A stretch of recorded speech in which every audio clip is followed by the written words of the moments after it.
एक गांव में गोपी नाम का आदमी था। वो एक रेलवे स्टेशन पर काम किया करता था। सब कुछ सही चल रहा था। फिर एक दिन उसे काम से लौटने में देर हो जाती है। बाहर बारिश होने की वजह से उसे कोई रिक्शे वाला भी दिखाई नहीं मिलता। अरे ये क्या, आज तो कोई रिक्शा वाला भी नहीं है। अब क्या करूं? हाँ, एक काम करता हूँ, पटरी के किनारे किनारे चलता हूँ। फिर गोपी छाता लेकर पटरी पर चलने लगता है। वहां उसके अलावा कोई भी नहीं होता। वहां बहुत अंधेरा होता है।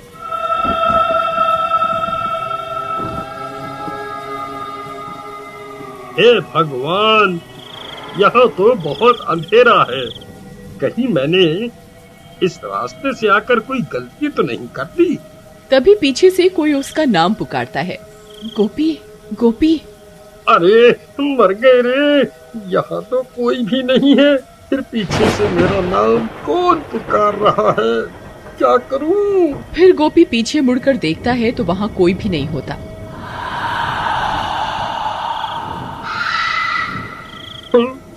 अरे यहाँ तो कोई भी नहीं है। हे भगवान, कहीं वो अफवाह सच तो नहीं? नहीं नहीं, ऐसा नहीं हो सकता। फिर वो भागना शुरू कर देता है और भागते भागते अपने घर पहुंच जाता है। अरे सीमा, जल्दी दरवाजा खोलो। सीमा सीमा, अरे जल्दी दरवाजा खोलो। अरे जल्दी खोलो। अजी क्या हुआ? आप इतने घबराए हुए क्यों हो? ऐसा क्या हो गया?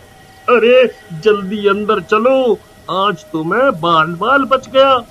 बाहर बारिश होने की वजह से आज मुझे घर के लिए कोई रिक्शा नहीं मिला। इस वजह से मैं पटरियों के रास्ते से घर आने लगा। तभी किसी औरत ने मेरा नाम पुकारा। मैंने पीछे मुड़कर देखा, वहाँ कोई नहीं था। हे भगवान, आपने पीछे मुड़कर क्यों देखा? ये आपने क्या कर दिया? आपको पता नहीं था क्या? सब गांव वालों का कहना है कि अगर कोई औरत पटरियों पर तुम्हें पुकारे तो पीछे मुड़कर नहीं देखना, नहीं तो वो औरत तुम्हारे साथ तुम्हारे घर आ जाएगी। अरे मर गए, ये तुम क्या बोल रही हो सीमा? मैंने तो पीछे मुड़कर देखा था, लेकिन मुझे वहाँ कोई दिखाई नहीं दिया। अब क्या होगा? क्या वो चुड़ैल मेरे पीछे पीछे घर तक आ जाएगी? तभी कोई जोर जोर से उनके घर का दरवाजा पीटने लगता है। अरे मर गए रे, ये इतनी रात गए, कौन आ गया? हाय रे, कहीं वो चुड़ैल तो नहीं आ गई? सीमा, तुम जाकर देखो ना, कौन है? फिर सीमा दरवाजा खोलने जाती है। फिर जैसे ही सीमा दरवाजा खोलती है तो उसे वहां कोई दिखाई नहीं देता। अरे यहाँ तो कोई भी नहीं है। फिर सीमा दरवाजा बंद कर देती है और कमरे की ओर जाने लगती है कि तभी फिर से कोई दरवाजा खटखटाता है। अरे अब फिर से कौन आ गया? अभी तो कोई भी नहीं था। सीमा फिर से दरवाजा खोलती है लेकिन बाहर कोई भी नहीं होता। लगता है कोई बच्चा शरारत कर रहा है। फिर सीमा दरवाजा बंद कर लेती है, लेकिन बाहर कोई गोपी का इंतजार कर रहा होता है। उसे इंतजार होता है गोपी का। अरे सीमा, लगता है कोई शरारत कर रहा है। तभी फिर से दरवाजे पर दस्तक होती है। सीमा, इस बार मैं जाता हूँ, तुम यहीं रुको। अभी इन बच्चों को सबक सिखाता हूँ। फिर गोपी दरवाजा खोलने जाता है और जैसे ही दरवाजा खोलता है उसकी आंखें फटी की फटी रह जाती हैं। तभी गोपी की चीखने की आवाज आती है। अजी अजी क्या हुआ? आप ठीक तो है ना? फिर सीमा भागते हुए दरवाजे पर जाती है, लेकिन गोपी का कोई नामो निशान नहीं होता। हे भगवान, ये कहाँ चले गए? तभी एक गांव वाला सीमा के घर के पास भागता हुआ आता है। अरे सीमा बहन, अनर्थ हो गया।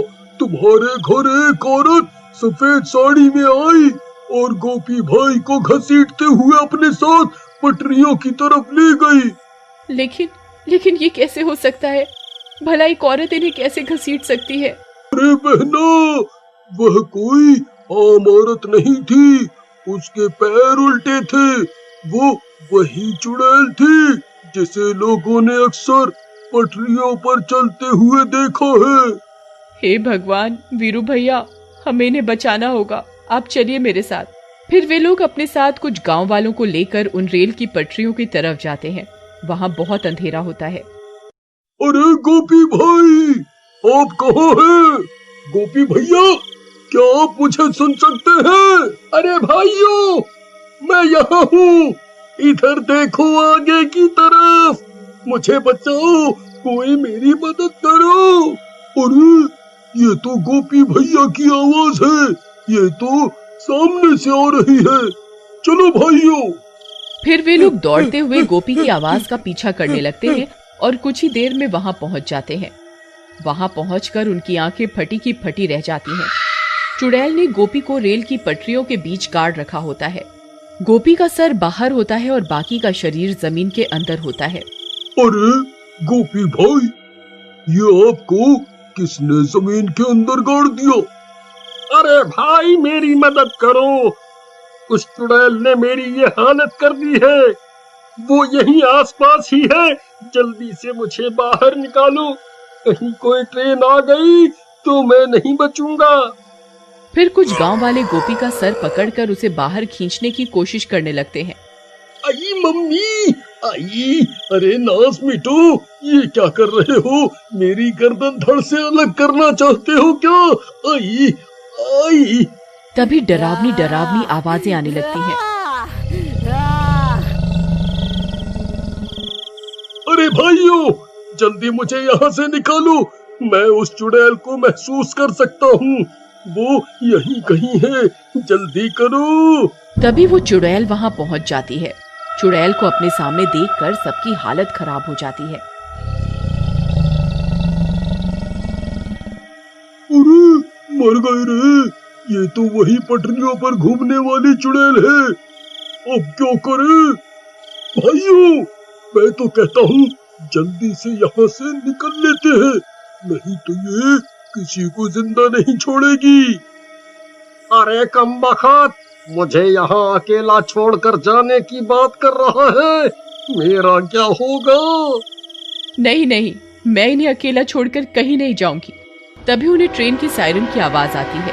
आई मम्मी, ये तो ट्रेन की आवाज है भाई, अरे मर गया रे, अब मैं नहीं बचूंगा। अरे अरे गाँव वालों, जल्दी मुझे यहाँ से निकालो। फिर जैसे ही गांव वाले गोपी को फिर से निकालने की कोशिश करते हैं, चुड़ैल गुर्राने लगती है।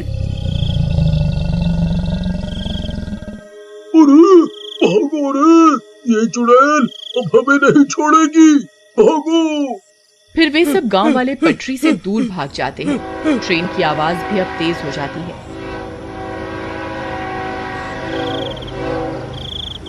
सीमा दूर से आती हुई ट्रेन को देख लेती है। अब तुझे कोई नहीं बचा सकता, मैं तुझे मारकर तेरी आत्मा पर कब्जा करके और ताकतवर बन जाऊंगी। अब कोई फायदा नहीं है सीमा, ट्रेन बहुत नजदीक आ गई है, अब मैं नहीं बचूंगा, तुम यहाँ से चली जाओ, चली जाओ। नहीं नहीं जी, मैं आपको छोड़कर कहीं नहीं जाऊंगी, अगर मरना ही है तो साथ में मरेंगे। फिर इतना बोलकर सीमा गोपी के आगे लेट जाती है। नहीं सीमा, ये तुम क्या कर रही हो? देखो देखो, ट्रेन आ रही है, तुम यहाँ से हट जाओ। ए बेवकूफ औरत, ये तू क्या कर रही है? क्यों अपनी जान देना चाहती है? तू मेरा शिकार नहीं है, सिर्फ तेरे पति ने मेरी आवाज सुनी थी और मुझे पलट कर देखा था, सिर्फ ये मेरा शिकार है। तू इसकी वजह से अपनी जान क्यों दे रही है? चुड़ैल जी, ये मेरे पति हैं, मैं इनके बिना नहीं जीना चाहती। तभी वो ट्रेन और भी नजदीक आ जाती है, लेकिन सीमा का प्यार देखकर चुड़ैल का मन बदल जाता है। उसे भी अपना गृहस्थ जीवन की याद आ जाती है। अरे भाइयों, वो देखो ट्रेन आ गई, अब ये लोगों को कोई नहीं बचा सकता। तभी वो चुड़ैल अपना हाथ उठाती है और अपनी शक्तियों से ट्रेन को रोकती है। अरे वाह वाह वाह वाह, सीमा, ट्रेन रुक गई, हम तो बच गए। तुम दोनों जा सकते हो, मैं तुम्हारी जान नहीं ले सकती। मेरा एक काम करना, यहाँ झाड़ियों में मेरी लाश पड़ी हुई है, उसका अंतिम संस्कार कर दो, इससे मुझे मुक्ति मिल जाएगी। फिर गांव वाले उस चुड़ैल की लाश ढूंढते हैं और उसका अंतिम संस्कार कर देते हैं। और उस दिन के बाद से उन रेल की पटरियों पर किसी औरत की आवाज सुनाई नहीं देती।